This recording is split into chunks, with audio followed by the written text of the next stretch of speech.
I'm Douglas Lesamera, host of the CCC Noticias. Welcome to today's roundtable of candidates who are running for San Ramon City Council District 1. District 1 covers the northern portion of the city. Its eastern border runs along Costa Boulevard and around the Canyon Hills area. Its southern border runs along Montevideo Drive.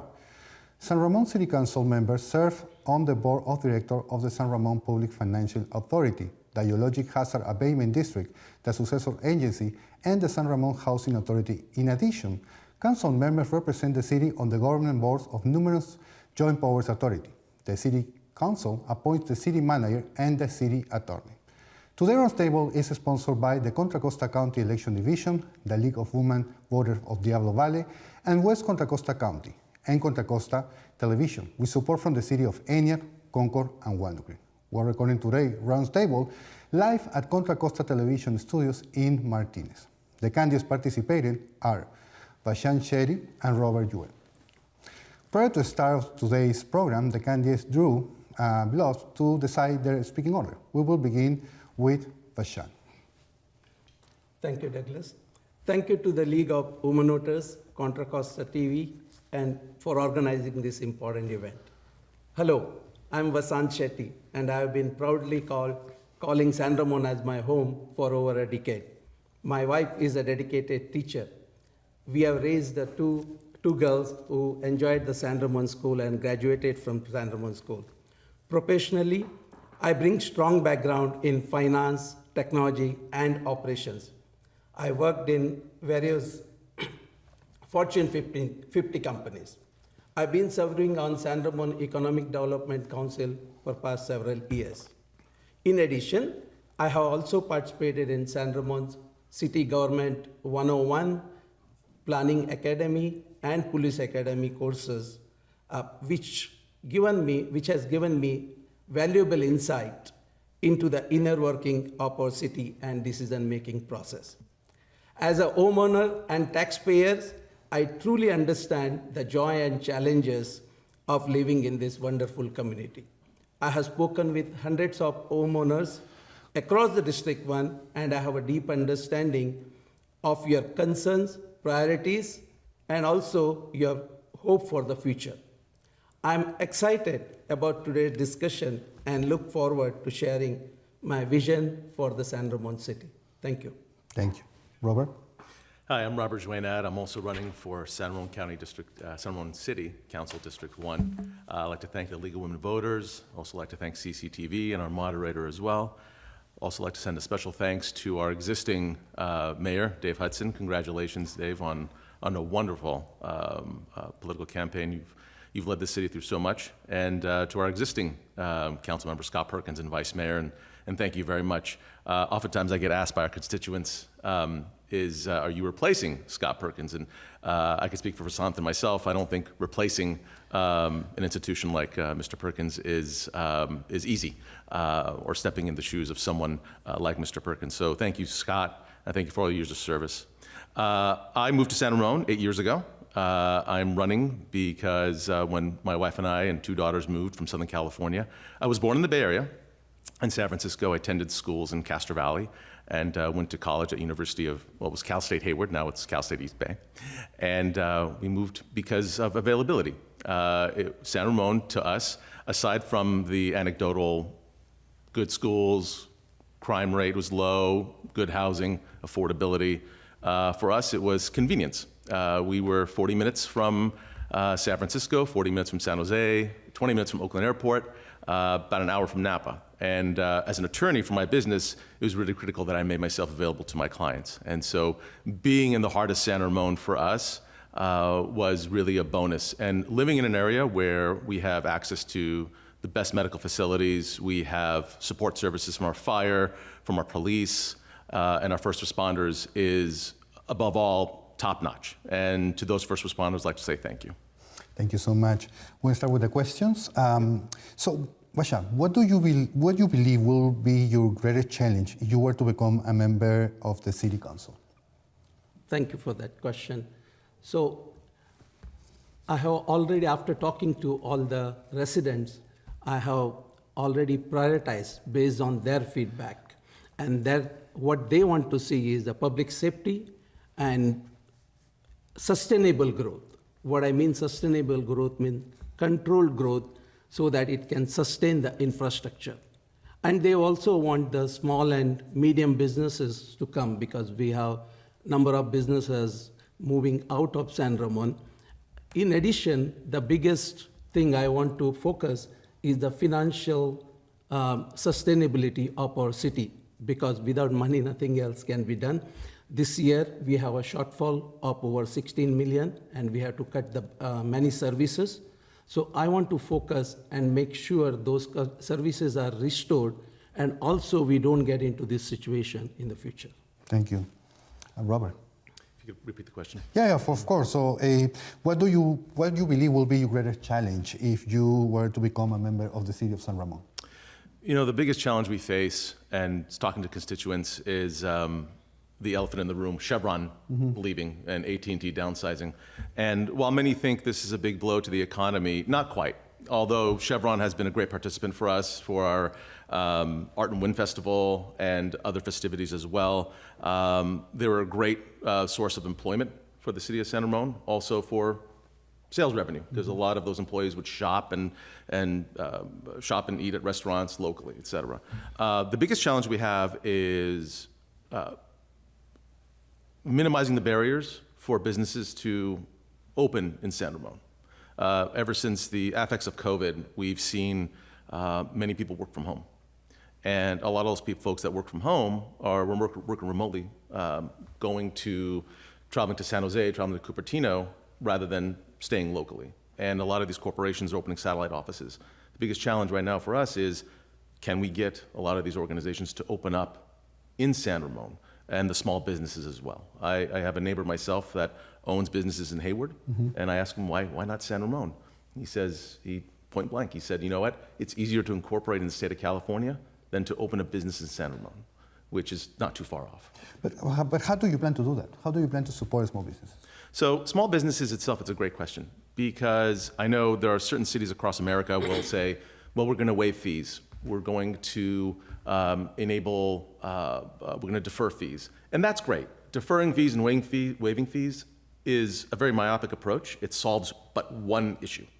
The real issue becomes a lot of entrepreneurs, statistically, over 86% of entrepreneurs fail the first year they open a business. And that's because of support. A lot of entrepreneurs don't have local support. We have a burgeoning economy. We have a lot of people, as Mr. Shetty said, he's in finance. We have a lot of individuals in our community who can contribute to a lot of our businesses. And my first priority is being able to open up. I sat on Economic Development Advisory Committee as well. And one of the things that we wanted to bring was roundtables such as this with other store owners, helping them to, hey, this is how you get customers. This is how you advertise. This is where it's important. This is what is important to the citizens of San Ramon, rather than traveling over to Danville or Pleasanton or Dublin. You know, we have the same services. Why not have people come over here? Maybe we need to focus on advertising, or maybe we need to work closely with our Contra Costa County Chamber of Commerce, San Ramon Valley Chamber of Commerce as well. And so those are some of the challenges that I think we need to address, is education as well. Thank you. I will pass on some questions. How would you like to support small business in San Ramon? Sure. Small businesses are close to my heart.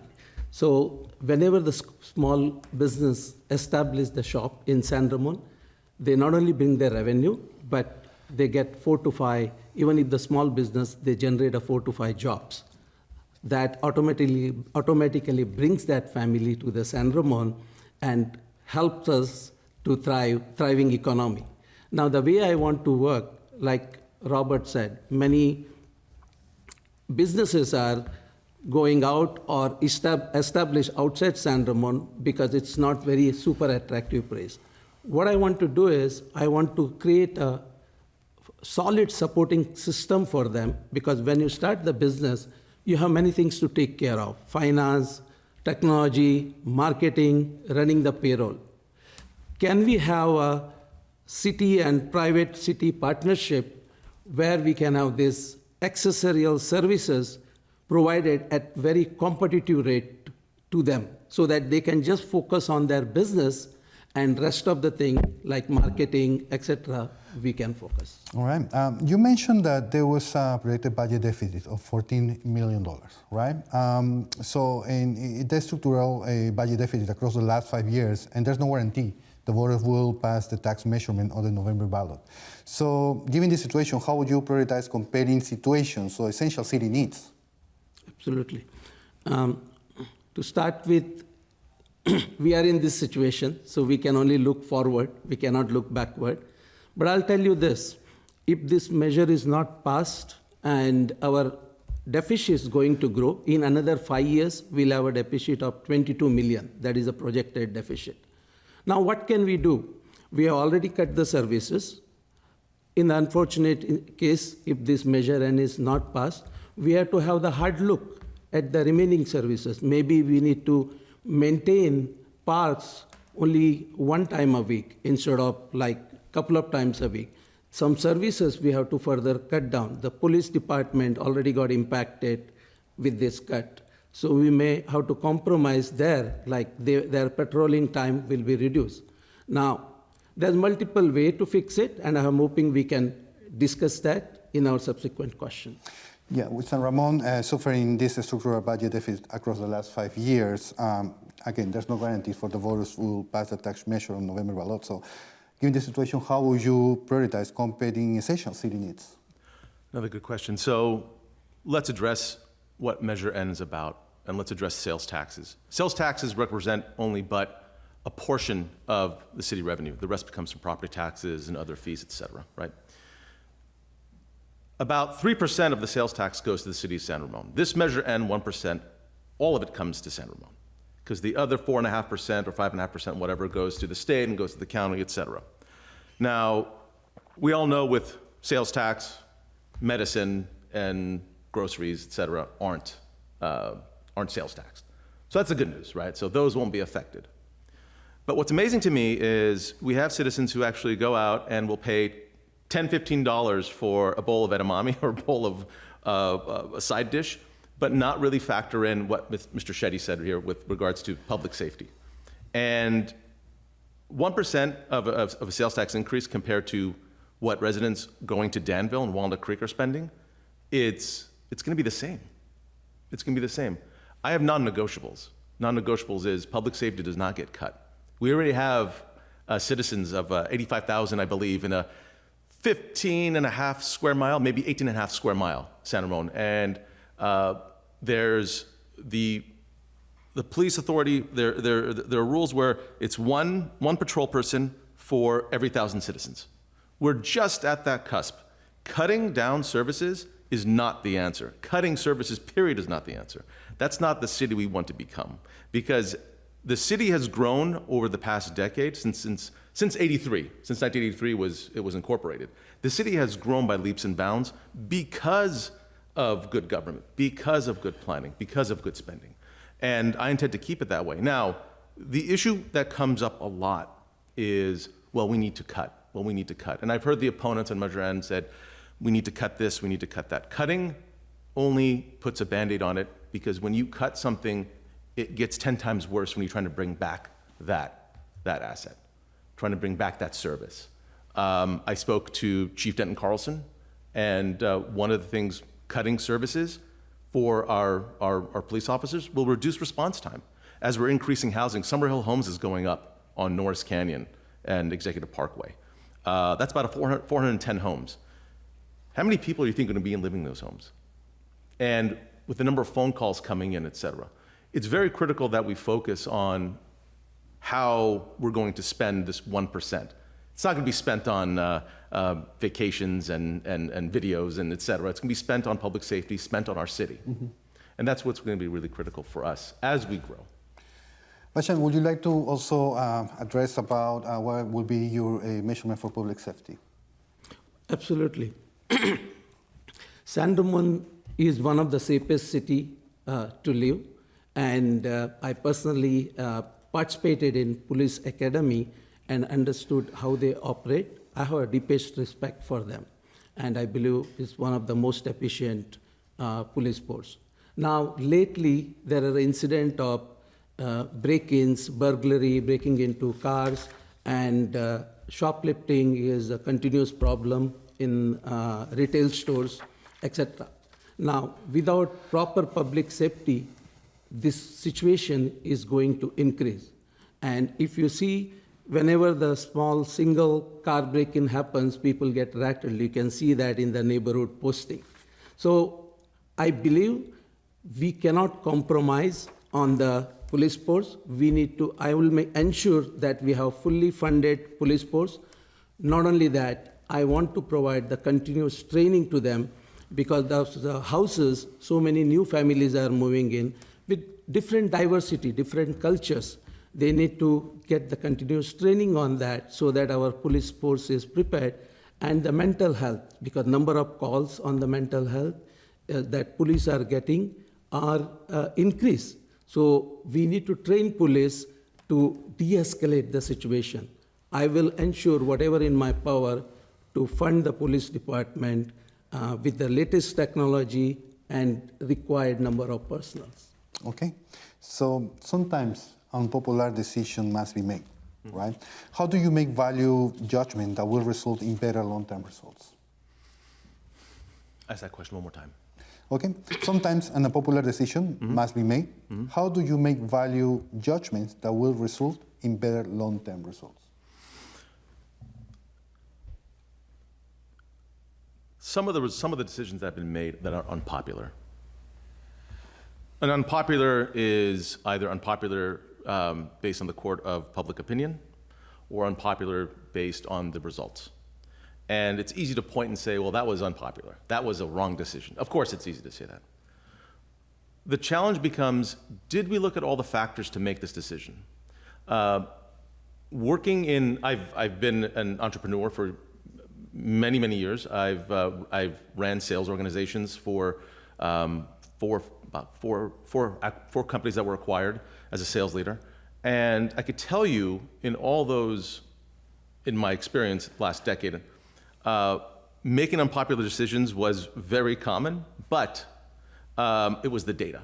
Having the data points, being a data-driven city, and having the technology that we have today to enable us to make these decisions is critical. It's what's going to help us advance our city. And oftentimes the voters are intelligent. The voters have access to a lot of public resources, more so than before. It's no longer, I have to take a trip to the public library and open up this thick book and look up, et cetera. Now there's email, there's phone, there's web access, et cetera. So a lot of the data points for the voters are available. So making decisions unpopular, well, you could say it's unpopular. The criticality there is going to be, are we making an informed decision? It could be an unpopular decision at the end of the day, but was the decision informed? And was it the right decision? Let's go back to the 1% tax increase. Of course, that is an unpopular decision, right? People are reading the Riot Act, going out to San Ramon saying this is ridiculous. Truth be told, it's necessary. It's necessary.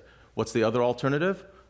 Increase our reserves, increase our emergency funding. That's the only other alternative we have, so that we don't have to go back and re-raise taxes, et cetera.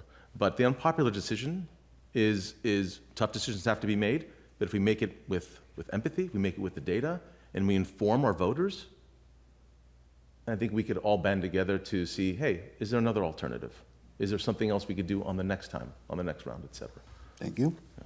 So what is your approach, or what do you believe will be, when you have to decide to make an unpopular decision? So yes. How do you value your judgment? Yes.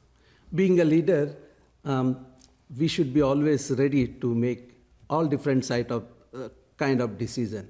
When the going are good, there are enough funds, obviously we can approve everything, but situation like this, in the unfortunate incident, if measure and do not pass, so we all need to huddle together.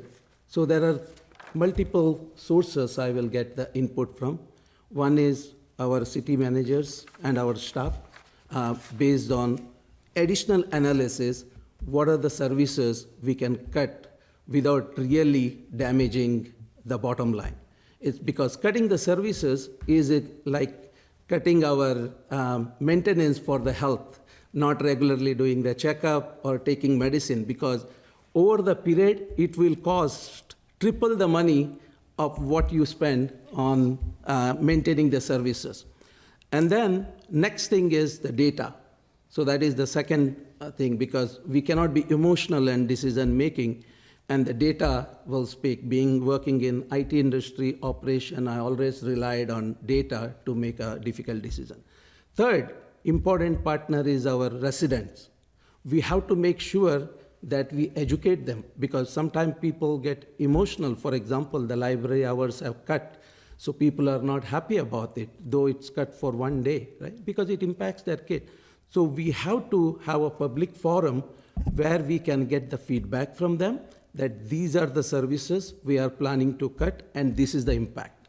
But some of the services like police force and maintenance of the road, etc., I'll be very careful not to postpone it, because we have a highest quality of road, and if we don't keep maintaining them, it will cost a huge amount to maintain it in future. Thank you, both of today's candidates, for being here to answer questions about big issues confronting constituents. Each candidate will now have 2 minutes to make a closing statement. We'll start with Robert. Thank you, and thank you. It's been a pleasure, Mr. Shetty. Thank you so much for being here as well. I was born in San Francisco, and I was raised in San Francisco until about the age of 10. And my family moved to Castro Valley, where I worked in our family restaurant for, 10, 11 years. I attended schools at Canyon Middle School, went to Castro Valley High School, went on to Cal State East Bay, Cal State Hayward East Bay.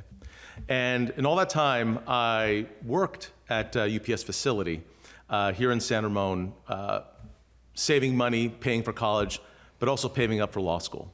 And it was in law school that I studied, my background was general law, but I studied in government, I studied constitutional law as well. And I participated worked as a law clerk for several law firms. I was a clerk at the San Francisco Public Defender's Office. I was a clerk at the Los Angeles County District Attorney's Office as well. And so understanding government, understanding policy is what this position requires. And it is important for us as a community to understand that, for the voters itself, understand the position the candidates have on important essentials such as public safety, public economy, economic development, housing. All those are important facets. I moved to San Ramon, participated in Economic Development Advisory Council. I also participated in the San Ramon Police Citizens Police Academy. That's what it's called. In 2017 as well. And I came out really with a refreshed perspective of city government and a respect that for our public servants in San Ramon. And so, so thank you to the voters, and go out November 5th and vote. Thank you. Thank you so much. Basha? Thank you, Douglas, for organizing this insightful discussion. To my fellow San Ramon residents, our city stands at the crossroad as of today. The decision we make today will not only impact the immediate future, but also it will shape the lives of the generation to come. When it comes to managing your city, you need a leader who is empathetic, experienced, quick learner, and an effective problem solver. I believe I embody these qualities, and I'm ready to serve you with integrity, vision, and commitment. I have listened to your concern. We all share the same values. We want a safe community, preserve green spaces, we need controlled and sustainable growth, and we want to maintain the charm and suburban character of San Ramon. We need a thriving parks, good schools, strong support for small and medium-sized business, and innovative use of technology to make our city operation effective and efficient. We also need affordable housing for young families and downsizing seniors, so that they have the option to stay in the city by buying the small home in the city. This will ensure that San Ramon remains a place where people of all ages can thrive. We face real challenges today. We have a budget deficit, we have service cuts, we have rapid growth, traffic congestion, small and large business moving out of our city. These problems won't be solved by themselves. Our city council needs to roll up its sleeves and act now.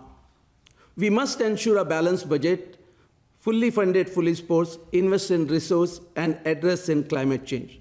Solving these issues require a fresh perspective and creative solution, qualities that I am ready to bring to the table. Thank you, Vashan. Thank you. So much. Thank you so much for both of you. Today, this concludes today's candidate roundtable for San Ramon City Council District 1. Once again, the candidates are Vashan Shetty and Robert Yuat.